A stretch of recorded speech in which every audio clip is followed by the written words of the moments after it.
Salut tout le monde, donc à la demande d'Excel, ou je sais pas comment vous l'appelez, je vais vous présenter une figure qui est le backspin pop, comme ça.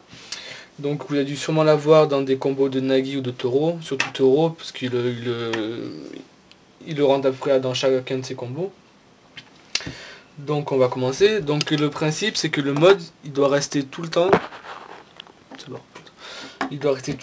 parallèle au support sur lequel il va atterrir en fait, donc votre nœud, pour pouvoir tourner ensuite. Donc il y a deux étapes, c'est le lancer, la première étape c'est le lancer. Donc moi je pars quand même pour un back-around, mais sauf qu'à la fin en fait, quand le stylo il va partir des doigts, bon, je fais une petite impulsion et ça passe tout seul généralement. Bon après, il faut vraiment le faire partir le plus droit possible horizontalement, le plus droit possible, et généralement ça passe comme ça.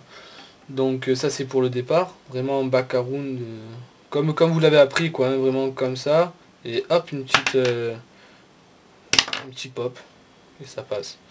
Donc ensuite pour l'atterrissage, il faut vraiment que votre main soit plate, quoi, le plus possible. Ce qui fait souvent défaut, c'est que le pouce il ressort un peu en fait. Donc ce qui fait que le truc il s'arrête là et il tombe.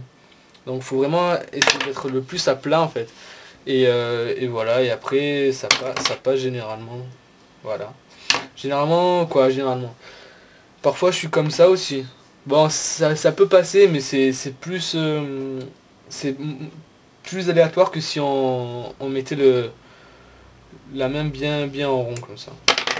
Bon, moi je le fais assez mal, mais si vous regardez des vidéos de Toro, vous verrez qu'il est vraiment comme ça, ou même Nagi ils sont vraiment comme ça. C'est le plus facile, quoi, le plus facile. C'est difficile de le mettre en place, mais c'est là où ça le tourne le mieux, quoi. Donc généralement pour l'enchaîner, ben, on le fait après un FLT à rêve. Couille. Après un FLT à rêve. Voilà. Sinon on peut le faire aussi après un Korean Pass, là un peu loupé, mais je vais le refaire encore une fois. Voilà. Ou alors après un Shadow Rêve comme ça, tac. Tac. Mais ça c'est un peu plus dur parce que c'est plus dur de. En fait c'est toujours pareil, c'est plus dur de le faire rester parallèle au support, donc voilà, mais sinon si tu le lances bien ça peut donner un truc joli. Si t'es pas manchot, voilà. Donc voilà, je sais pas quoi vous dire d'autre, hein.